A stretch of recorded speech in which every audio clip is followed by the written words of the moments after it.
All right, so we're going over, this is slides in a home. So it's going to be going over how to collaborate with your students, basically sharing slides with your students, them collaborating on slides together and things like that, and some settings you should know about. So the things we're going to be going over, we're going to do links into other slides. Basically, you can make into a linked, maybe like an interactive notebook, setting and preferences, comments on slides, collaboration with students, group work, manipulatives, and students work on group projects. You will be getting this presentation at the end because there is a lot of links in here because I tried to get a lot of examples and templates for you to use, and let's work harder, not smarter kind of thing. Or let's work smarter, not harder. It's 8 a.m. So the first thing we're going is linking to another slide. So basically, if you're in present mode and I click on this link right here, it takes me to that link. Same with this one. So we're going to show how to do that. So basically what I did, I had created this link that says links into slides to another slide. Basically, I am taking a word, it can be a word, it can be a picture, it can be an arrow, whatever you want to have it. So I could make this arrow and make it go to a different slide. So if I highlight it, and I go up here and click on the link where it says insert link, I can click here. You can either paste in a URL or you can sit right here where it says slides in the presentation. If you click there, you can have it go to the next slide, you can go to the first slide, or you can go to all the ones you have done that you've previously put in. So if I want to put it back going to this one, I can, and I click apply. Now this arrow is linked back to another slide. So same with the one when I went over here. Again, if I'm linking this, I highlighted the words.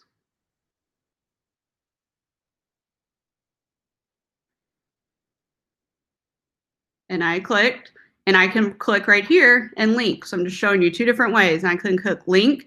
Right now it's linked to another one. I can exit that out. And I can click slides in this presentation. And I wanted to go to this one. And I click apply. And now that's linked to that slide. That's all I'm doing. It's two different ways. You can highlight it, either a words or a picture. So again, I highlight it. I can go up here and click, or I can right click and have it come right here, and I can click link. All I have to do, I can even click on this little baseball that's a picture. I can make this into a link. Again, this is where you could have it being skipped around all of your presentation. So I'm just showing you tools right now. The next tool is our setting preferences, especially if you have kids all working off one slide. This is I think it's a game changer. If you click on this little arrow right here, you can see who views it. Right now, Anne's in there with me. I can see the viewer trend, who views it what day, what comments, we're gonna go over that in a second, what my sharing history is, who I shared it with, and also privacy settings. So you can show my view history on all documents if you want. You can also learn more about it and document settings. So basically you can see who's in your document, who's been viewing it, how many times it's been viewed. So it's a game changer if we're sharing these slides with our students and we want to know who's been viewing it. So again, I only went right up here, right next to this little icon. It looks like an arrow, looks like one of those graphs going up in the world. Like, I wish my bank account would be going. You click on that, and then you have all these different things you can do. Again, your viewers, your viewer trend, everything like that. Again, I don't have that many people viewing this because right now it's just Anne and I.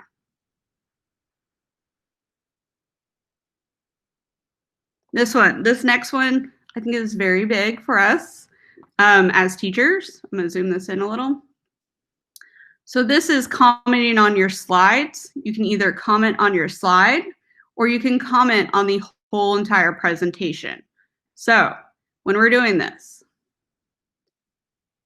you can either click somewhere in the student slide or in your slide, and when you do that, you notice all of these different little icons appear at the top. And one of them right next to the insert link is right here. It looks like a speech bubble. I can add a comment right here. So you can add feedback. The students could add feedback. You could have all this feedback going on maybe just this one word or something like that, or a picture that you want. So I can click on this arrow, I can click on the speech bubble, and I can type in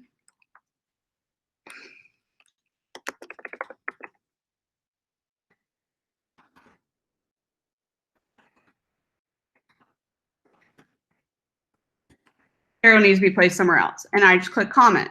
So I just commented directly on that arrow, and if you want, you can edit link to this comment. You can check it that it's been done.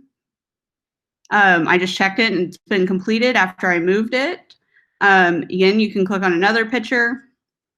It's always going to be at this top bar right here, the top. So, and there's another way if you want to comment on the whole entire presentation. For example, if you shared something with the student and you want to comment saying, great job, way to go, you go up here right next to the arrow I was talking to about, and you click on the comment. You can see all the comments that have been happened. And then I can also add a comment if I wanted to.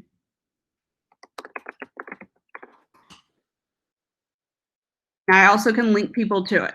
So if I wanted to say, great job, Anne, I can click on Anne, and now it's telling her. If I want to assign this comment to her, just mention it to her, there you go. And Anne commented on it too. So you can see all of these comments going on right now. And when you're done with them, you just click the check and then they go back up, and you can always go back and click on that button and see them again if you want. So that's a great feedback tool with your students. And your students can also feedback with you. So if they have questions about something, you can teach them to comment on things. All right, the next one, the most important one going on right now is the sharing, collaboration with your student. Oh, wait. Nope. Sharing. Okay, so when we're sharing, I'm going to talk about a couple of things on this slide. The first one I'm going to talk about sharing. So there's many ways you can share. So if you are using Schoology, which I'm not going to talk about in this one, but if you are using Schoology, remember you can assign students things through Schoology, through an assignment. So you can assign and attach a Google document. So if you have a maybe, let's say an interactive notebook that you want to share with your students, you could log on to Schoology and share that interactive notebook, and then they can do those, and it creates a folder on your Google Drive so you can go and look to see what they've done, or they can turn it into you on in Schoology. But let's say you don't do that. There's about 3 or 4 different ways you can take this. If you want them to, let's say, I'll be on this presentation and type on this presentation with you, you can do it this way. You can go up here, you click share, and you can add a group if you want. You can change the permissions where the comments can only view or comment. You can also just have a link. So right here, I want to get a link. I can go down here and click change, and I can change who can view it, who can comment, and who can edit. So if you want someone to edit it, make sure you claim this to editor, and then you copy the link. And once I'm done there, I can say I can put it in this presentation, I can put it in my Schoology course, and it will give them access to edit it. So I'm going to show you an example real quick what that could look like. So say this is the project I want to do with my class. So I have all of my directions. I even have a rubric linked right here. I tell them what they want to do. And so what I've already done for my students, each student has a slide where they're going to type their things, and it goes all the way down for all my students, and extras in here if you want.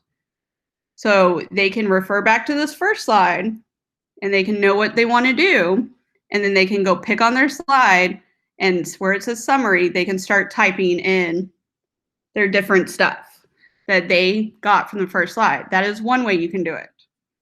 Another way you can do it is, it shows like maybe you want them to make a copy of your presentation. So this is going to be a little different. And some of y'all are probably have some questions about it, but there's a little thing right here that says sharing links. And I've put a how-to in here. It's someone else's how-to, but it's basically how to share and collaboration tools. I'm going over all of them, but it's, again, step by step if you want to refer back to it. But the way you can do this is, say if you want to force a copy to your students, this is what you're going to do. You're going to take this web address at the top. You're going to highlight it. You're going to copy it.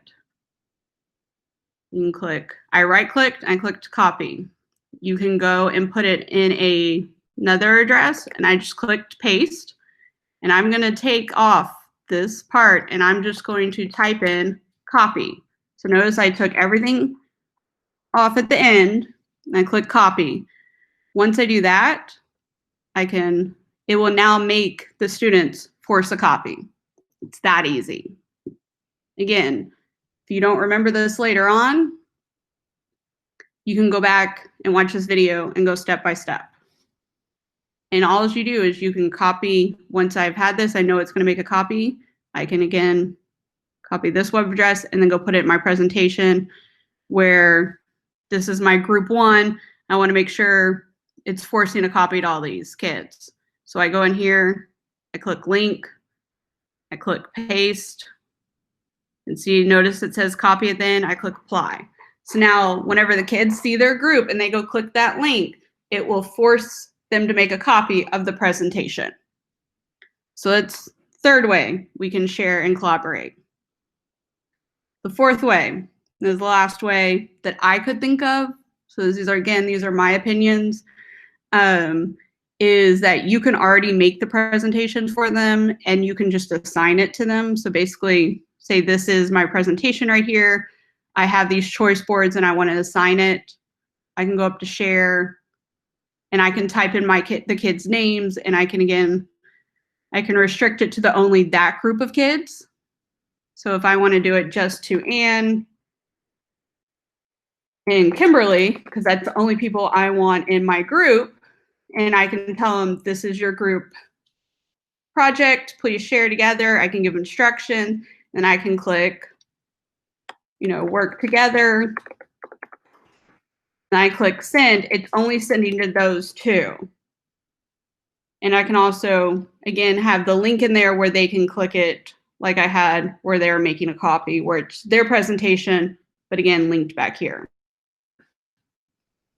Remember, I showed you how to do the links. So now that we've gotten kind of the technical stuff out of the way, there's some beginner projects and ideas we can talk about. So basically I found this, again, I work with elementary, so I'll try to have examples for everyone in here, but here's one group of examples is you could be doing project ideas for kids. You could do book covers. You could create a map with them. You could design a t-shirt, a flag. You could even do a class iPad because, again, they're making links so that each link could go to a different slide. And just all these different ideas.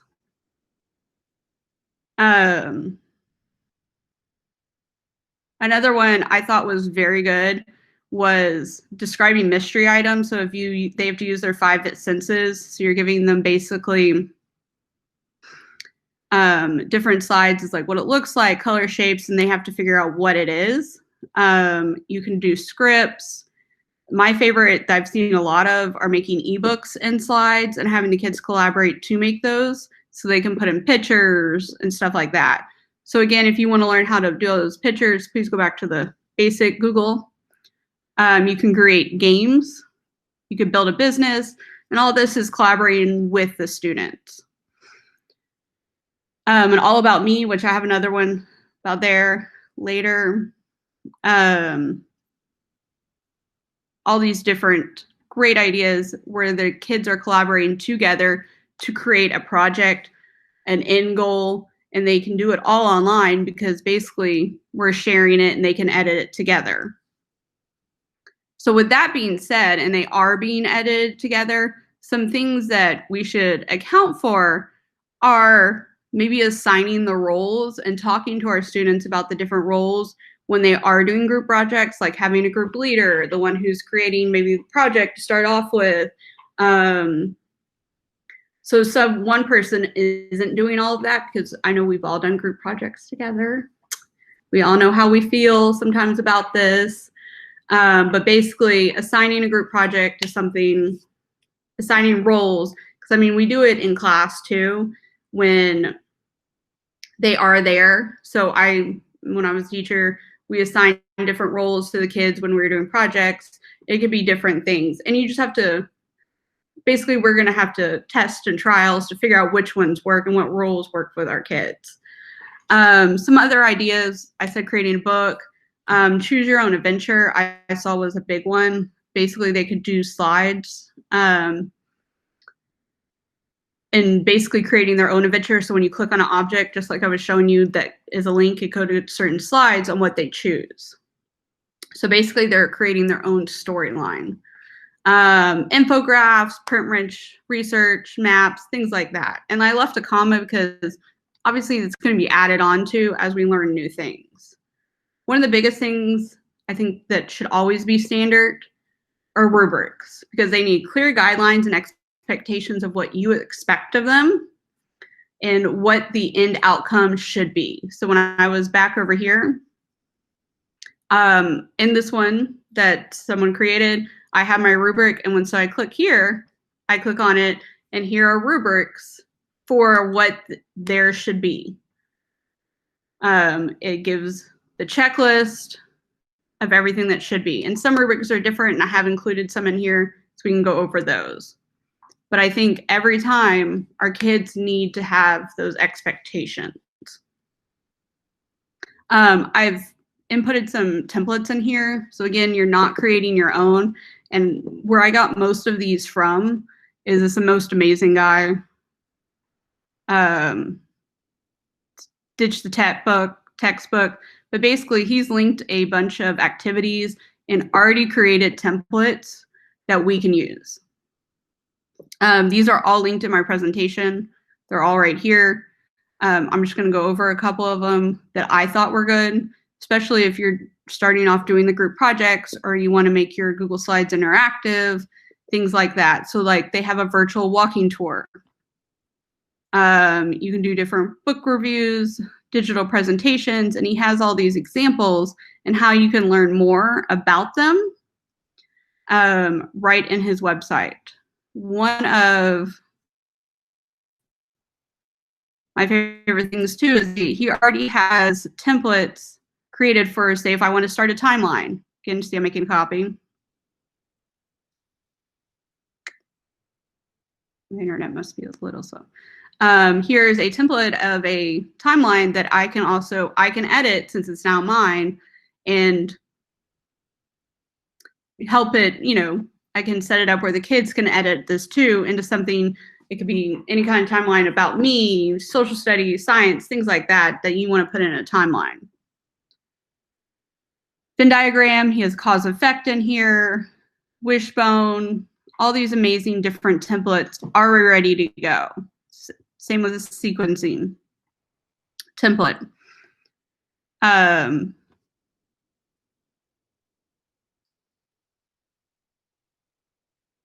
Sorry. So here's one that you can change, or you can make, basically, you can make it your own, or you can see how it's done, and then you can go back and change it. Sorry, my throat track. So these are just templates that you can use. One that I liked a lot, especially for high school, middle school, is, sorry, I have a lot open. I'm gonna go over all these. Is this Post-it note one. So basically, you have the thing to use as a template, but notice he did it where, notice I have Post-it notes off to the side. So I can start making, let's say, an outline for a paper I want to write. I can pull over these Post-it notes, and I can also start typing in this. So intro. So I could share this with my students, and my students could collaborate together just to create a story. So I want to say intro. I have my arrows here of what the next thing is. Bring over another Post-it note. Middle. Make a copy of this arrow. Here's the next one, and then I could have the ending.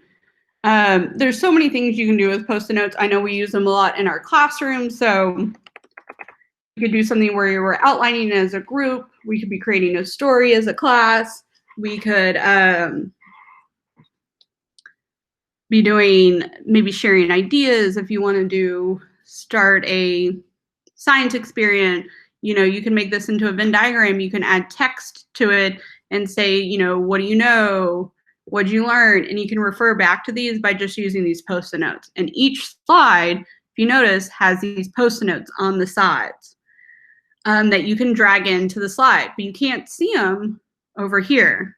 So basically, we're using all areas of our Google Slides. I think that's pretty neat. Another one, if you are doing interactive notebooks, I know we do them a lot in our classes, but this is a way to make it virtual. By clicking this, you have two different ways to do notebooks. It's using a template in here. You could do it that way. I'm sorry, I'm clicking this one. This is a website. So you can either use it, if you scroll down, you can download it where it's portrait or a landscape for your Google Slides. And basically it is a interactive notebook that you can start creating with your kids, or you can create one for them to use too. So this is what it would look like. It's right here. This is the portrait one. You can go ahead and link if you want to say table of content. So say if I want to put a tab right here for table of content, I can click insert text box. I'll put one right here and say table of, I don't know why that is so small or that I can't spell. We're good. I'm just going to highlight that and make that bigger.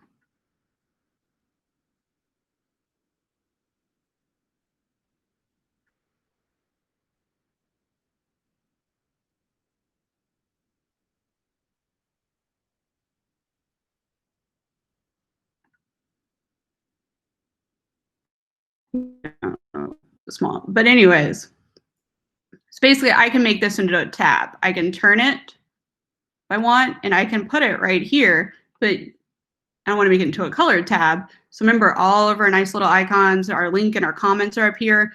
Right here is a fill tool, so I can make it into a fill. So basically it fills the thing so it looks like a tab in our notebook. And now I need to link it to the next page. So what do? Remember, we highlight it, and we go up here and we click the link, and we can say slides in our presentation. And I just want to say it's the next one because I haven't created it yet. So now my link, when I click on this, it goes to my table of contents.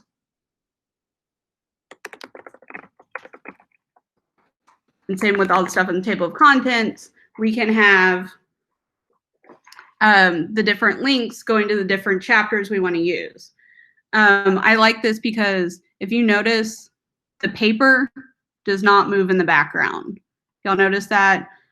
I think that's pretty nice. So if we're still trying to get our kids to type or want to see a paper a little normalcy, you can see that. There's different pages in here. It tells you instructions, different fonts, highlighting if you want to use her highlighting. But again, you can just go up here and highlight too. You can use colors. I think it's nice. It looks like a digital notebook. The one I want to show you is that here's when I started. And if you notice, I put a protractor in here. So this is for my science folks. So if I want to put an angle in here or have something be measured, I have my manipulatives right here to the side, just kind of like we had the Post-it note. So if I want to insert an image, look up angle, not angel. I'm going to put this in. Here is my angle. I could have in this notebook, and I'm going to tell my kids, find the angle. They could drag over this protractor or angle if I know how to measure correctly. And then they can find that with the protractor. The way I found and put these in, just notice they have a clear background, so you can see right through the protractor like you would at school. If you notice, again, look, my ruler has it too, where you can see it, and you can also make it bigger. Obviously, it's not life size, but if you want, you can. The way I found these and put these in, so you can do this with basically any kind of manipulatives you want to use in your interactive notebook. Again, I went to insert image, search the web, and just like I did for the angle, I typed in ruler with transparent background. And then again, you just have to find the right one that has a transparent background, bring it in. Here you go. Here's my ruler. It has a transparent background. So anything you want to search, you can look. I just type it in with a transparent background. So you can see right through it, and the kids can use it in their interactive notebook. I have some other examples. I'm going to go over on that too. I'm going to show you one more. So basically, this is 100 charts I created, and I put all these 10 blocks in. Again, doing it the same way I did before. I went to insert, image, search from web, and I typed in tens blocks with transparent background. But if you notice, my background picture does not move. So if I want to put my tens unit in here, some ones, I can't change the background picture. So the way we do that is to insert a background picture. You go into slides, change background, and you can choose an image. So these, you can either have them on your desktop. I can just click browse, or if I have a URL, you have a camera, or if you have any on your Google Drive, you can do that too. So I'm going to do one. I'm going to change this one. Add a slide in.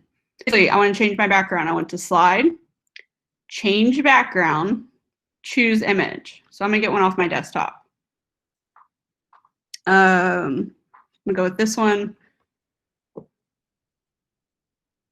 Click open. This is I want to click done. So now it is my background picture. I can get rid of those.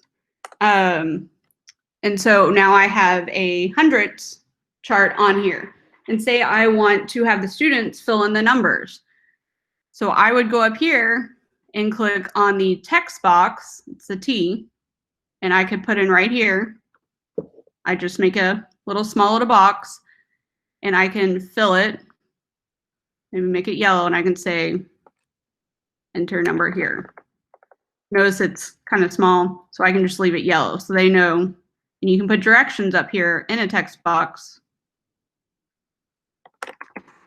Yellow box. And put missing numbers. And you can continually do that throughout the things. And once you share it with your students or make them make a copy of it, then they can all input these numbers if they choose. Or if they're working as a group, they could do that too. So if they click on the yellow box, they can type in the numbers. Another one I did this for to show example, if you're doing any kind of vocabulary or even reading at this point, so if they read a paragraph or something, you want them to fill out some kind of Venn diagram or chart or anything like that. All I did, again, I changed my background to say these 4 things, and then I inputted, I went up here and clicked on text, and I changed the fill, remember our little fill dropper, to a different color, so whenever they click, it says text here, they just start typing there's definition, vocabulary word, anything like that. So the kids are just entering it. So those are different ways you can have a background for them not to change basically your background that you want them to explore on. Some of them are going to delete the text boxes. It's going to happen. We just go back and put them in, or we can teach our kids how to put the text box back in. Because the more they know, the better they'll be at it. So you just teach them, click on text, then make a square, and that's how they do it. So again, if you also want to label things, you can always put a text box out here. And if you want to label, I don't know, cells, if you're in high school, they could label cells, and you could have a picture of different cell parts on here that they would have to drag the text box in and do it that way. These are simple, interactive, just things that the kids can do. They're not group projects. They might be if you want to do them that way, but these are just different ways that you could have a background picture, and then the kids have to interact with it and maybe label it, put things on it. Google Slides has a bunch of other features that you can have the kids do too, like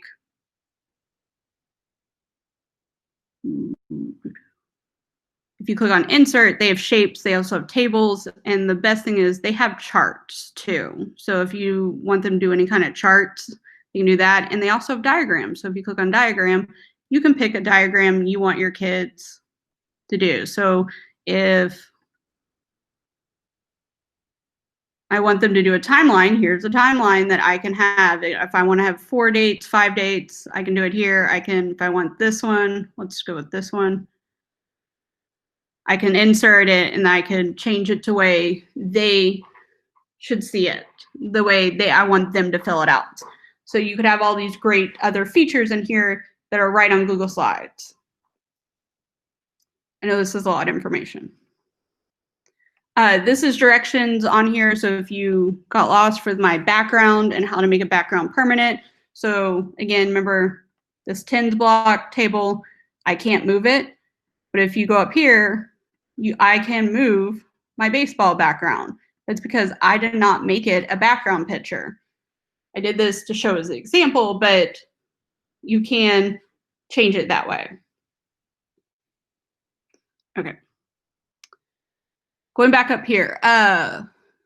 So I taught y'all kind of how to put the manipulatives into your sidebar to work with it. I like to say they're helpful tools, things like that.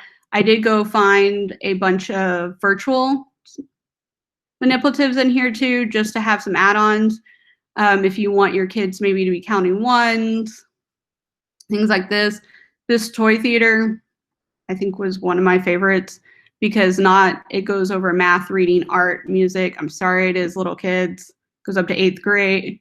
It goes up, but it does look like small little kids. So if you want to do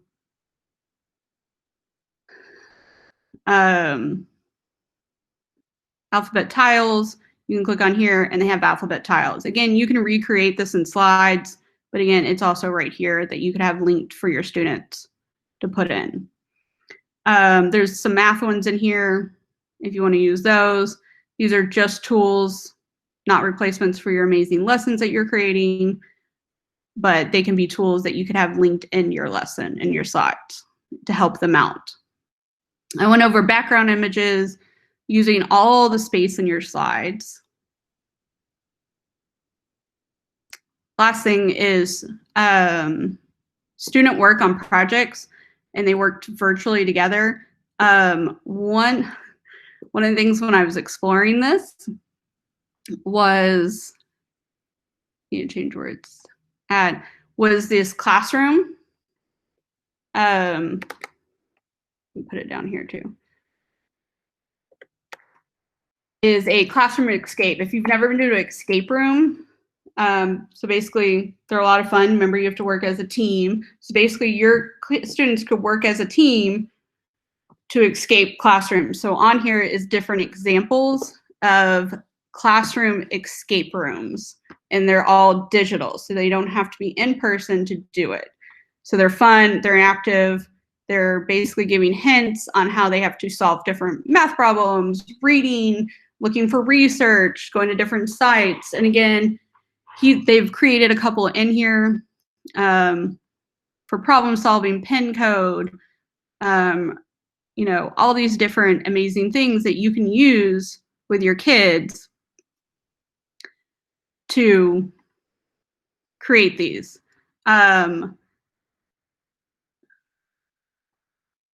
Here's one that I've linked in here too. It's basically a template where you can basically make a Google slide into a digital escape room, where you have a theme. Remember, you can put your backgrounds. What are your clues? Where are you hiding them? So it basically is a template giving out for each one on how to make a digital escape room, which I think is amazing because they're a lot of fun. They also get the kids working together, and it makes them think and problem solve together. That is linked in here. There is also a math scavenger hunt in here, linked project. So I also linked in a bunch of rubrics in here too. So if you need a example, I forced a copy to it.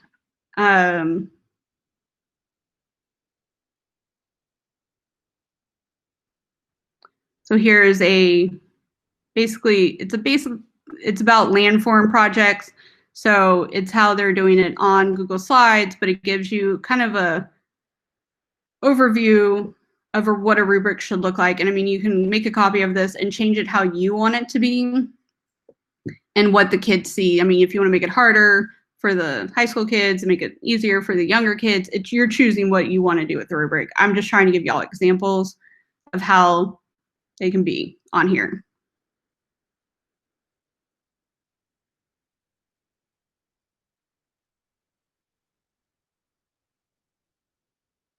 Here's another grouping slide where you're just, this was like an end one. So if you want to hand this to your kids at the end, you can share this. Here's one for poetry. I tried to get it a roundabout way. Even has links in here. Giving other examples. So I was trying to give a roundabout view of all of them in here. So y'all can click on that as soon as we get to the end. Y'all will have all these links